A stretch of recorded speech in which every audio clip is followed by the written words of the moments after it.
Hello, Fantastic Beasts fans! On the 12th day of Grindelwald, my true love gave to me a dozen hints for FB3 as to why the film may be headed to Brazil. I'm Susan Chapal with Fantastic Secrets Behind Fantastic Beasts to bring you the clues. Join me and other Fantastic Beasts fans here on the Beast Chaser Forum as we uncover the secrets, discover what's coming first, and play along with Rowling's newest game. And make sure you hit the subscribe button as well as the bell notification so you'll be notified when videos post and won't miss out on the next clues. We're finally here, the last video for our 12 Days of Grindelwald celebration. And yes, I got a bit slow at the end, so the deadline for entry in the giveaways has been extended. Stay tuned to the end of the video for details. Also, I may not have exactly a dozen points for this post, but I think it's far more interesting than the original 12 points I was working on for another theory. So here we go. You've heard me mention in a couple of videos this huge book which is seen in Normangard.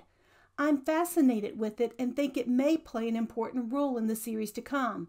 It stands out to me because of the prominence of the magical constellations in the French ministry, as well as the natal charts that were shown in several of the Crimes of Grindelwald marketing materials that we analyzed in prior videos. One of the connections was to natal charts that predicted the rise of Napoleon, perhaps as a possible link to the rise of Grindelwald. But did you know there was an astrologer who also used Hitler's natal chart and astrology to predict his rise and fall? Karl Ernst Kraft was a 20th century Swiss astrologer who made several accurate predictions, including an assassination attempt on Hitler's life and the best date for the Nazis to invade Russia. Seeing his accurate results, the Nazis tasked him with proving Nostradamus' famous prophetic poetry to predict the rise of Germany. And in FB2, we just so happen to find references to both astrology and Nostradamus. The prophecies of Tycho Dodonas is clearly meant to be a parallel to Nostradamus' famous book of poetic prophecy, perhaps the Atlas of Celestial Anomalies. The author, m.p.n. is the leading expert on interpreting Dodonas' prophecies. When the Allies realized that Hitler was consulting an astrologer, they put out astrological propaganda deliberately designed to combat Kraft and throw Hitler off. Stuff like bad signs for Taurus, Hitler's sign, or that the timing was not good for battles. The name of the astrologer hired by British intelligence was Louis de Wohl. Wohl is part of the German phrase for the greater good pictured on Grindelwald's skull pipe. I think this is merely a coincidence, but I guess it could point to a further connection between Grindelwald and astrologers. Perhaps young Gellert killed off someone whose predictions he did not like. But how does all this relate to Brazil? When I researched m.p.n. last name, I hit upon a beach in Brazil, but that is not the strongest connection. Diogo Quaresma says that Carneiro is a common last name in Brazil. It means a sheep, particularly a male sheep, which is a ram. And ram is the sign of Aries, a fitting name for an astrologer. Carneiros is very likely one of the people or magical scientists pictured in Flamel's book, and may even be a professor at the magical school in Brazil. Initially, I was thinking that Grindelwald would head to Brazil to consult with the author of this book he obviously admires, but then Diogo tweeted his theory that Dumbledore would head to Brazil while Newt goes to China. This actually ties in very well with Rowling's earlier tweet that we may see more than one new city outside Europe in FB3.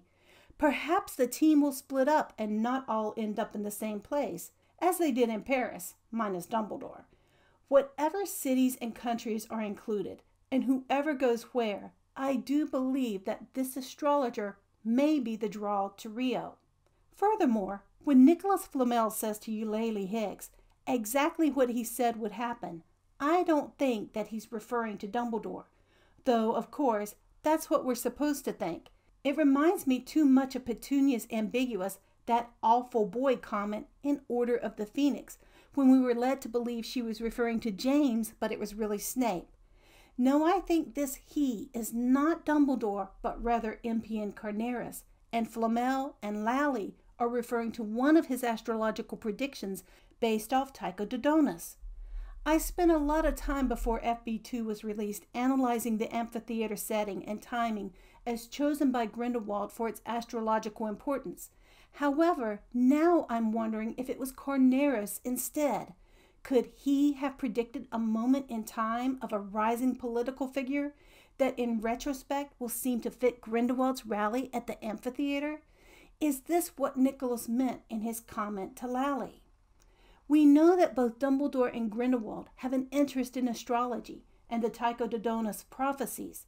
I would not be a bit surprised to see both of them head to Brazil to consult with Cornelius. Wouldn't it be funny if they miss each other by moments? I've been referring to Cornelius throughout as a he because of Flamel's comment, but if I'm wrong about that, m.p.n. Cornelius could well be a woman.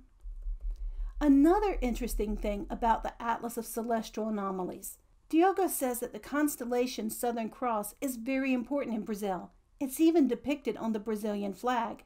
Centauri is part of the Southern Cross and is pictured on the cover of the Atlas, and the Omega Nebula, also pictured, is within Sagittarius. I'm no astrologer or astronomer, but I'm wondering if this cover represents, at least in part, the Southern Cross constellation. I'm even wondering if the Southern Cross could be the reason why there is a sword in the magical zodiac. A sword is shaped very similarly to a cross and is somewhat closely placed. But what's more, with both Centaurus and Sagittarius pictured as centaurs, I'm wondering if m.p.n. Cornelius could be part centaur. Wouldn't that be fun? Some of you who know astronomy well, please share your thoughts in the comments and correct me if I'm wrong on any of this.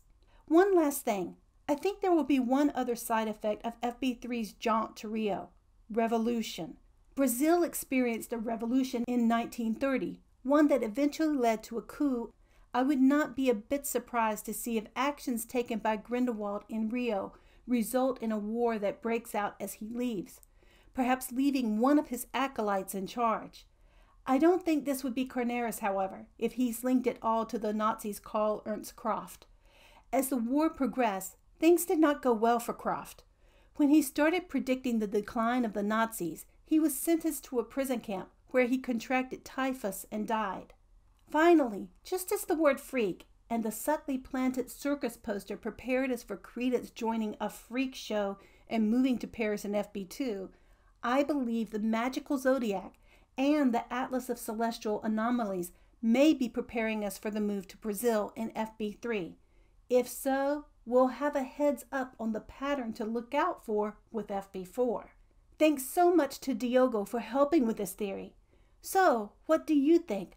Will MHP Cornelius be the draw who lures the team to Rio in FB3?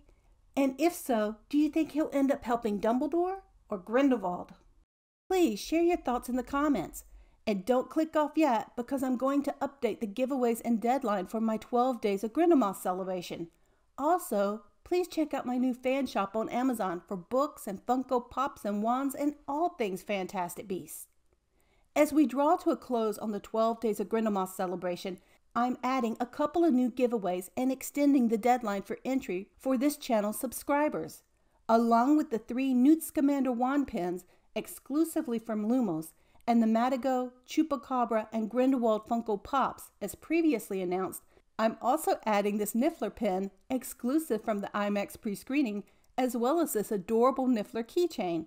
Entry is simple. All you have to do is subscribe, click the bell notification, and comment on any or all of the videos for the 12 Days of Grindelwald. The more videos you comment on in this 12 Days of Grindelwald playlist, the more chances you have of winning. That's it. Anyone around the world can enter, though be aware that it may take longer for the prizes to reach you. The deadline for entry is now January 7th. For a description of the prizes and a full list of how this giveaway will work, see the description box below.